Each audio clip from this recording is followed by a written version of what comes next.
The last time we met the comedian Dave Chappelle, he was on top of the world. He had a hit TV show, his stand-up comedy tour was selling out, and he had just signed one of the biggest cable TV deals ever, worth $50 million. But that was last year.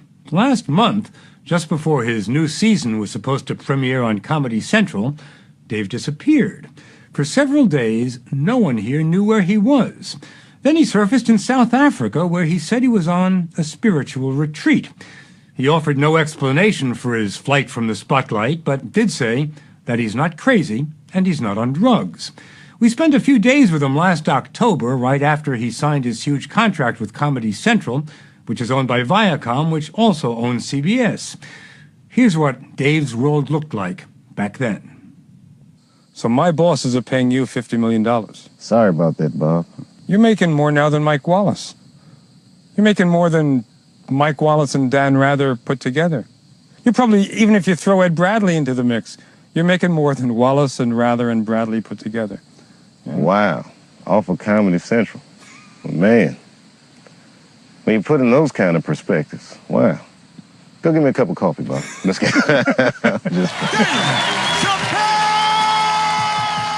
This is the show that's made Dave rich, the very popular and very hip Chappelle Show. It's been on Comedy Central for the past 2 seasons and will run for at least another 2. There are times when Chappelle's humor can be a little sophomoric. You too.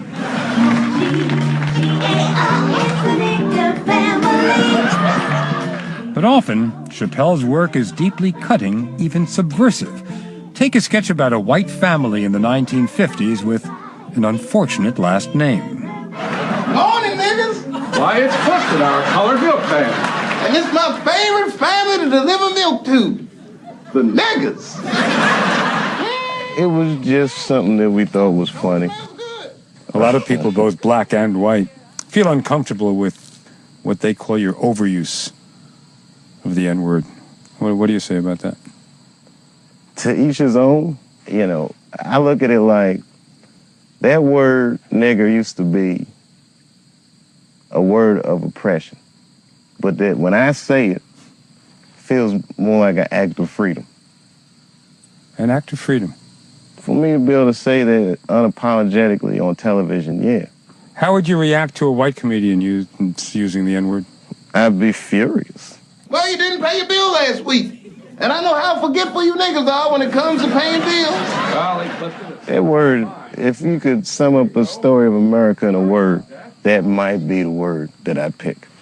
It has connotations in it that society has never dealt with. Chappelle enjoys challenging people, making them think. Charlie Murphy! But lots of times he plays it just for laughs. His sketch about the late funk musician Rick James has become a classic. I'm Rick James.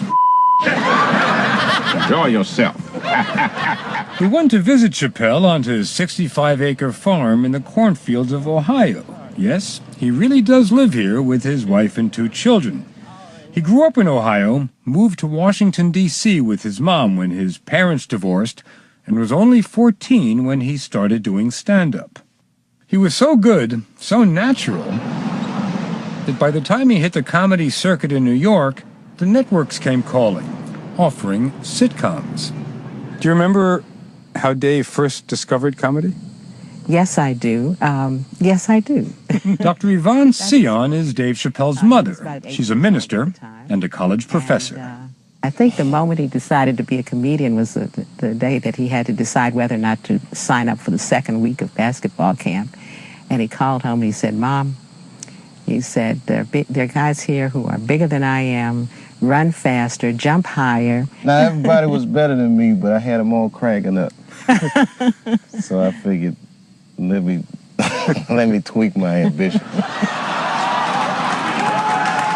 I spoke at my old high school just to encourage the kids, and I told them straight up, I said, if y'all want to make it out of this ghetto, you're going to have to stop blaming white people for your problems, and you're going to have to focus, and you were going to have to learn how to rap or play basketball or something. You're trapped, nigga. You are trapped. Either do that or sell crack rocks. That's the only way I've seen it work. What did you want Dave to be? I mean, my mother wanted me to be a doctor. What did you want Dave to be? I've never been one of these mothers that wanted her children to be anything in particular. I wanted them to find the path that worked for them. Dave thought that path led to developing sitcoms, but he was wrong. At Dino's Cafe in the small Ohio town of Yellow Springs, we joined him for coffee and listened to his sad adventures in network television. First television deal happened when I was 18, signed with Walt Disney Company. And why don't we just go down to the office and fix the video? No, not until you admit that you're the one who screwed up. Altogether, Dave developed 11 television pilots. Only this one made air, an ABC show called Buddies about two friends in New York, one black, one white.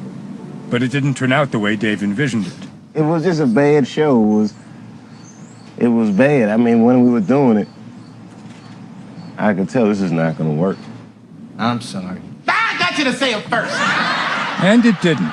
Buddies got canceled after 13 episodes. Look like a handful of curly fries. Luckily, Hollywood came to the rescue. Dave won supporting roles in a number of films, including The Nutty Professor. Oh, no, this is Upper West Side, man. We might as well tell him we're opening a crack house. And You've Got Mail. While he was making movies, he was still creating and pitching TV sitcoms starring himself, which is when the Fox network called. I flew out there for the meeting, and if you can imagine, I was the only black person in the room, and they basically told me that we'll pick up the show, but we want more white characters on it. For no other reason than they thought that it would give the show a more universal appeal. And so I quit. Then and there in California, you quit. We quit. You walked out of the room. You walked out of the room. Yes. Did you accuse them of racism? Absolutely. It was racist. Look, I don't think these people sit around their house and call black people niggas and all this kind of thing, but the idea that unless I have white people around me on my show that it's unwatchable or doesn't have a universal appeal is racist.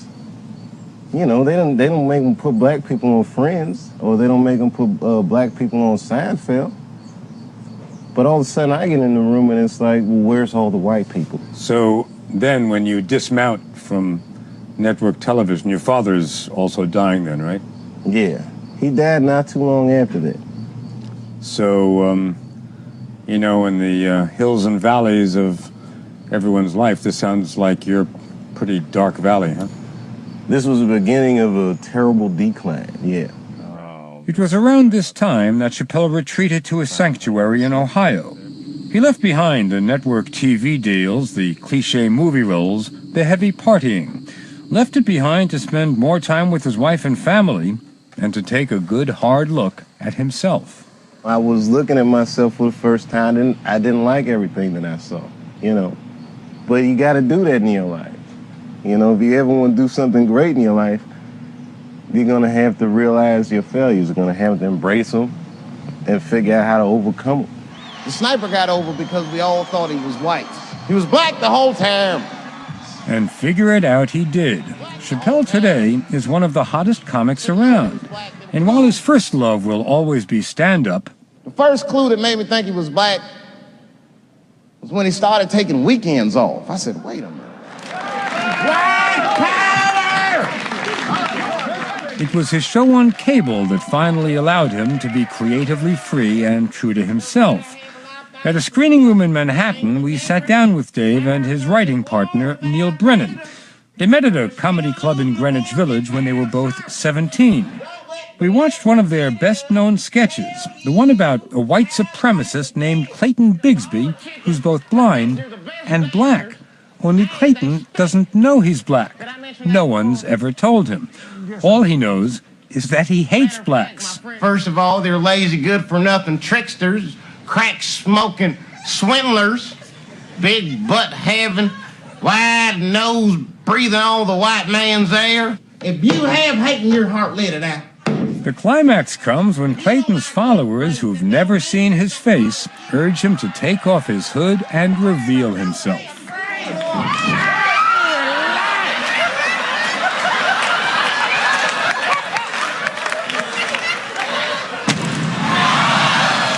I remember the night before it came on, remember we talked on the phone for a long time, and the sum of the conversation was, I am completely at peace with this. It's edgy, it's scary, it's wild, but in no stretch of my imagination am I like embarrassed about this. And I can't say that for any of those sitcoms I tried. And I remember Comedy Central, when we showed it, they didn't want it on the first episode because they didn't think it was exemplary of what the show is. And to us, it's like and that was the most vicious fight we ever had with them, because we were like, this is exactly what the show is. White power! Black people have a fit at funerals. White people go to funerals and you're just dead. Yep, that's it. The comedian Chappelle most reminds us of is Richard Pryor, whose work in the 70s was trailblazing and incendiary. Pryor suffers from MS and is incapacitated. Pryor obviously couldn't talk to us on camera because he's too ill, but his wife spoke for him and told us that Richard feels that he has passed the torch on to you. Have you heard that before? All right, that's more pressure than $50 million. That's a lot. That's a lot of pressure. He was the best, man.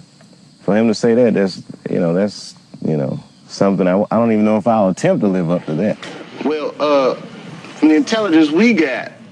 Between Richard Pryor's praise and Comedy Central's millions, there's more pressure on Chappelle to succeed than ever before. But it's a risk he's willing to take, because even if he fails, as he has failed before, he'll always have Ohio. It's all paid for, baby. There you go. This is the Kiss My Farm show business. How about that? That's a wonderful thing to have at the age of 31, huh? Yeah, man. If you take these kind of chances, it's absolutely necessary. I got real important relationships in my life that are very empowering relationships. I'm cool with failing so long as I know that there's people around me that love me unconditionally. And I got that, so what do I got to lose? He has a lot to lose, and so does Comedy Central, which had high hopes for the Chappelle show. Dave's flight to South Africa sounds like a sad chapter in the life of a very funny man.